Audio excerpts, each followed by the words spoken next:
Dear students, in today's lecture, let's make an attempt to know about waste management.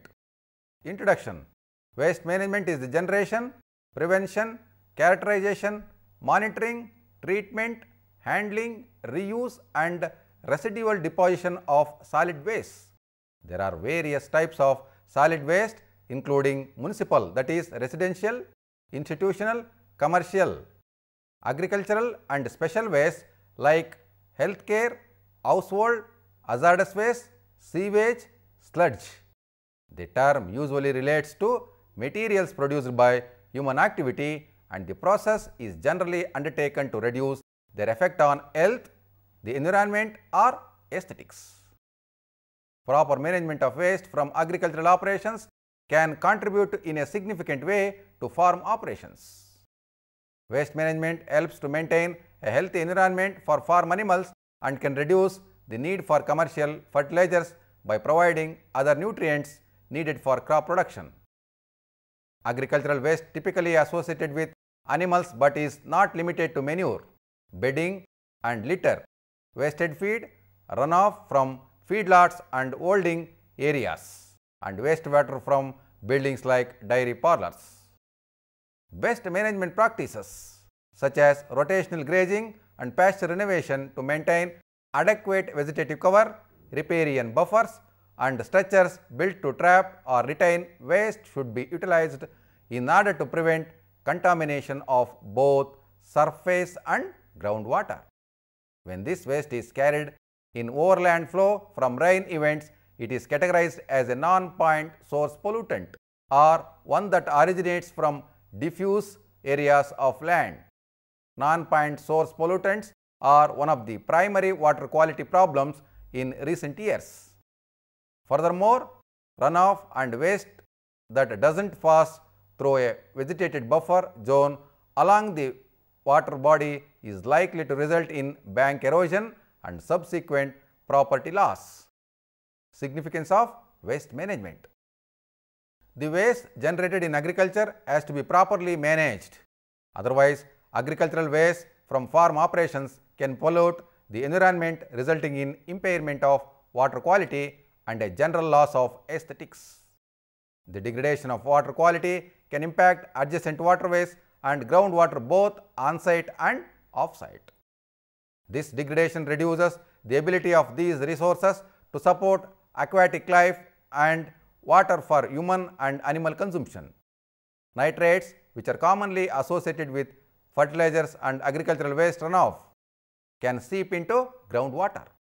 Well water contaminated with nitrates is hazardous to humans, particularly for infants, as it results in oxygen depletion in the blood. Further, proper waste management can reduce operating costs associated with fertilizer application. Plants depend upon organic as well as mineral matter for support their growth and high levels of productivity. However, most cultivated soils in warm climates are poor in organic matter due to high rate of decomposition and repeated cultivation.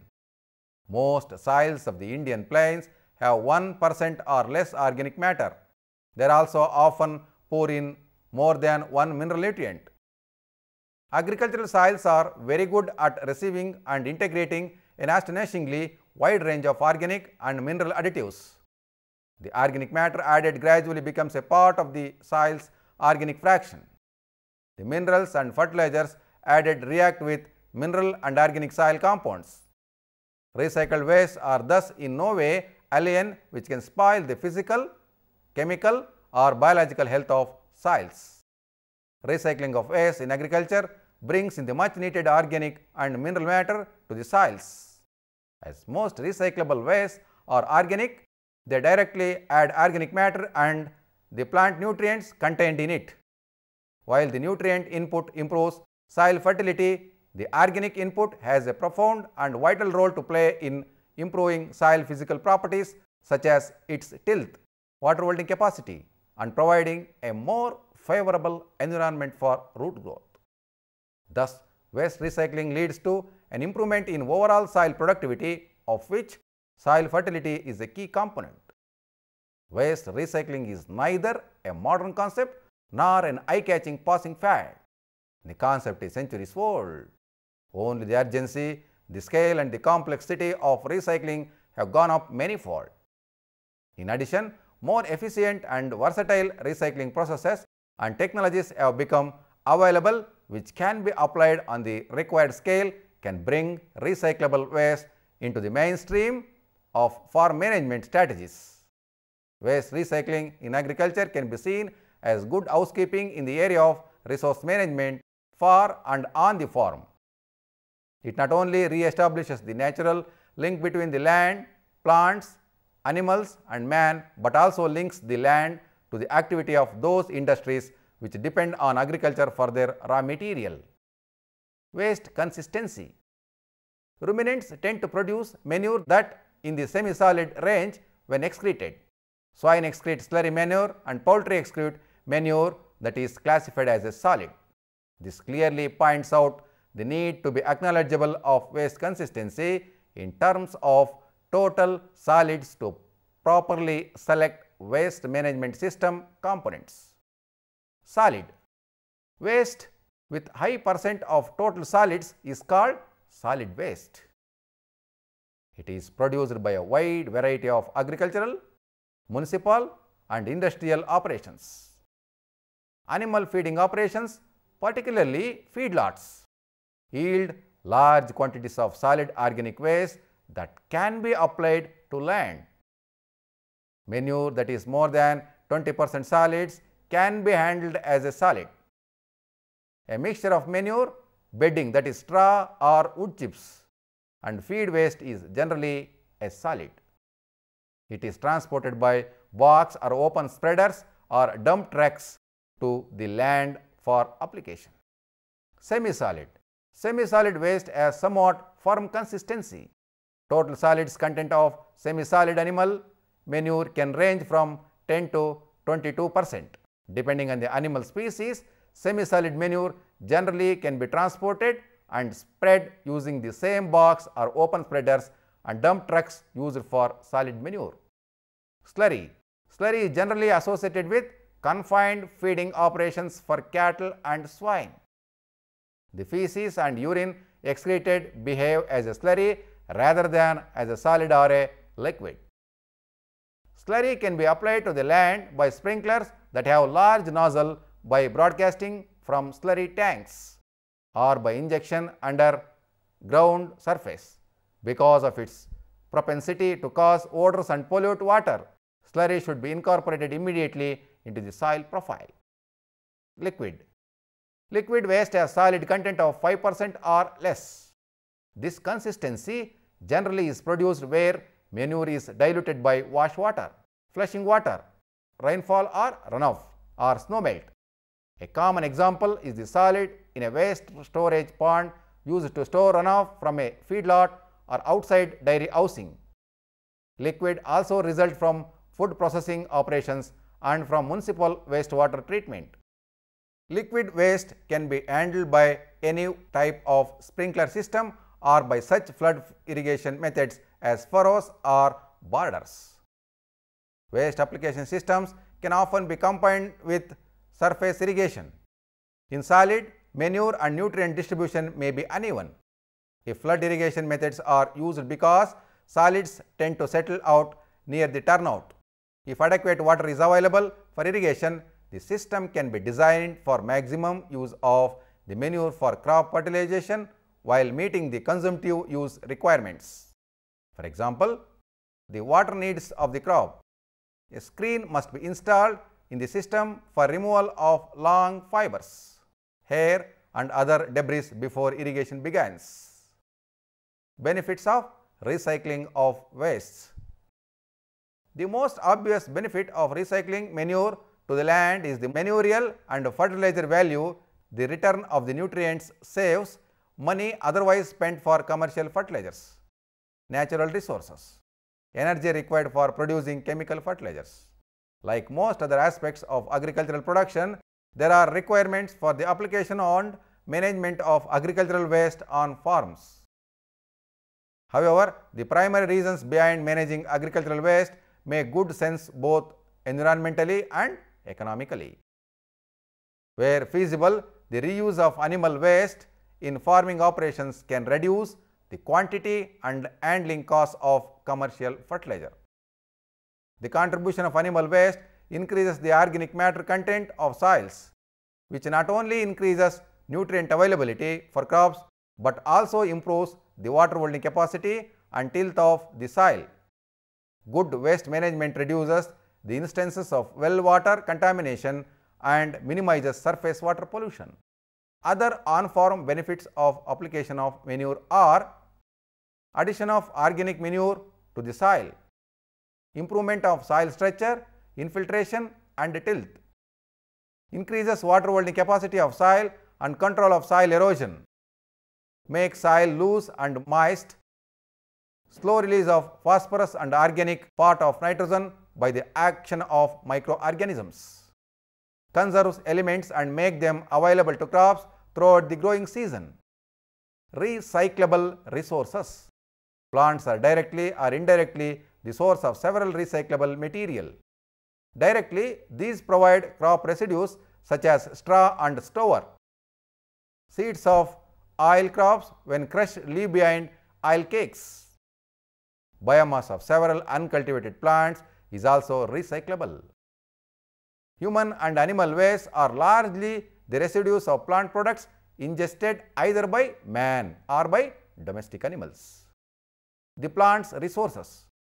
Crop residues after grain removal, that is straw, stover, etc. Oil cakes after oil extraction. Biomass of weeds or uncultivated plants, that is water hyacinth, etc. Waste from fruit or vegetable processing factories. Fodder or fed to animals, that is animal waste. Fodder or feed fed to animals and their products consumed. Meat, milk, eggs by man, human waste. Farm produce consumed by man, grains, fruits, vegetables, etc. that is human waste. Crop waste due to post-harvest losses. Fruit or vegetable waste after consumption of the main produce. Recycling of crop residues, oil cakes and other plant products in agriculture. Crop residues, wild plant materials, animal waste and some byproducts of agro industries have been traditionally used to improve and maintain soil productivity. In fact, before the advent of commercial fertilizers, such resources were the only source of land fertilization. Residual waste from crop production, agro industries and from natural biomass are the materials which hold considerable promise for innovations in nutrient recycling. In addition to their own optimum utilization, their basic role as useful inputs for land improvement is known. What is required is to use them suitably in present day cropping patterns to the advantage of the land, the crops, the farmer and the environment.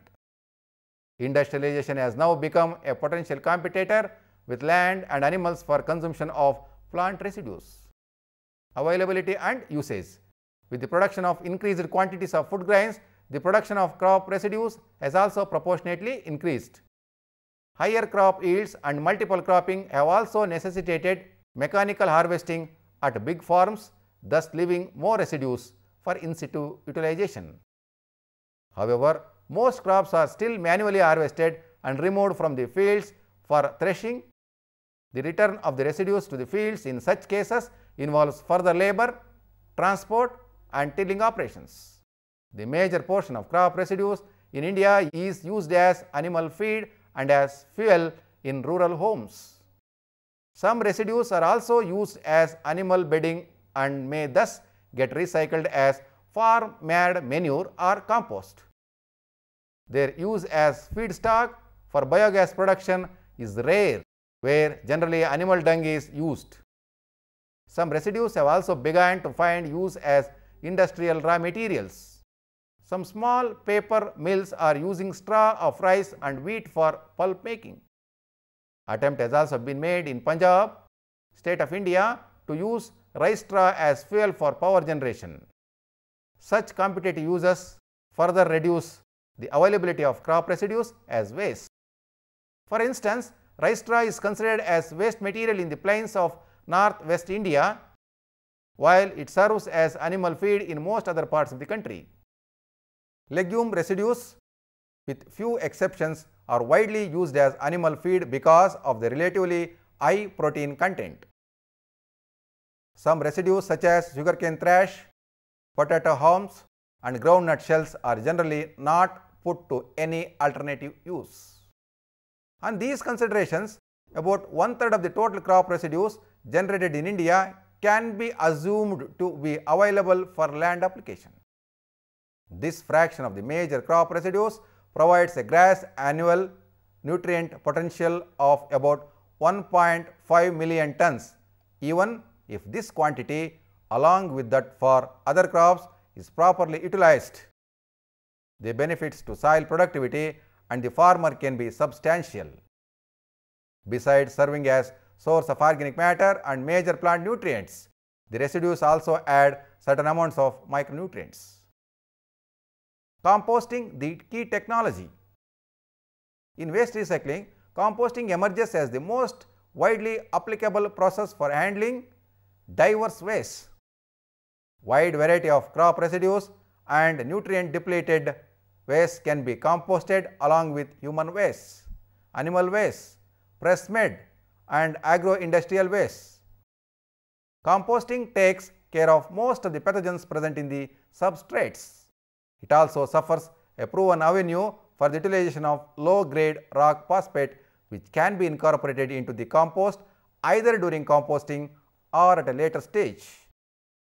Microbes, which hastens the process of composting, occupy a special place in making recycling particularly attractive, similar to earthworms.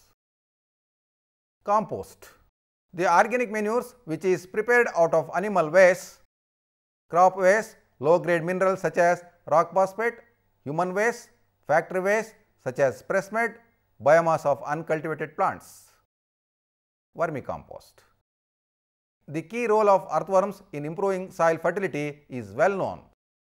Earthworms feed on any organic waste, consume 2 to 5 times their body weight, and after using 5 to 10% of the feedstock for their growth, excrete the mucus-coated undigested matter as worm casts. Worm casts consist of organic matter that has undergone physical and chemical breakdown through the activity of the muscular gizzard, which grinds the material to particle size of 1 to 2 micron. The nutrients present in the worm cast are readily soluble in water for the uptake of plants. Worm castings are rich sources of micro and macronutrients, vitamins, enzymes, antibiotics, growth hormones and immobilized microflora. Vermicomposting is an appropriate technique for the disposal of non-toxic solid and liquid organic waste. It helps in cost-effective and efficient recycling of animal waste, that is poultry, horse, piggery excreta and cattle dung, agricultural, industrial residues and industrial waste using low energy. Utilization of animal excreta for fuel and manure. The animal excreta can be recycled for fuel and manure by 2 different processes. Number 1 involves the physical and chemical processes at high temperature and or pressure, namely direct combustion, gasification and liquefaction. Number 2, other involves the use of microorganisms at ambient temperature and atmospheric pressure in the absence of air, that is anaerobic fermentation. For the purpose of recycling, only the second process is of interest, as it not only provides clean fuel but also manure. Recycling through biogas plants. Anaerobic fermentation is a process of biological conversion of animal waste into fuel without sacrificing their manurial value. The production of combustible gas from cow dung by anaerobic fermentation was first demonstrated in the year 1935 by S.V. Desai and S.C. Biswas of Indian Agricultural Research Institute, New Delhi. They also showed that the residual slurry could be used as manure without the loss of nutrients. This finding formed the basis for the development of biogas technology in India and in many other countries. This technology has generated a worldwide interest because it is among the most feasible ones as renewable sources of energy to meet the challenges for depleting reserves of fossil fuels and escalating deforestation. Recycling of sugar factory pressmud in agriculture. India is the largest area under sugarcane among the cane growing countries of the world. Its sugar industry, with about 400 sugar mills, ranks as the second major agro industry in the country. In these mills, about 50 to 55% of the total sugar produced in the country is processed for manufacture of centrifugal sugar. Pressmud is a waste product obtained during sugar manufacture. It is also known as filter cake. The raw juice contains suspended and dissolved impurities. The suspended impurities include the dispersed soil, bagasse particles, wax, fats, proteins, gums, pectins, tannins and coloring matter extracted from the cane during milling.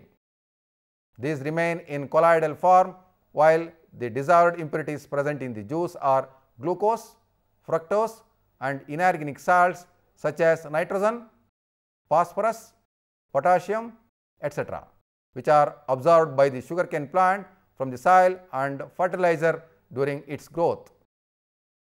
Types of pressmud cake.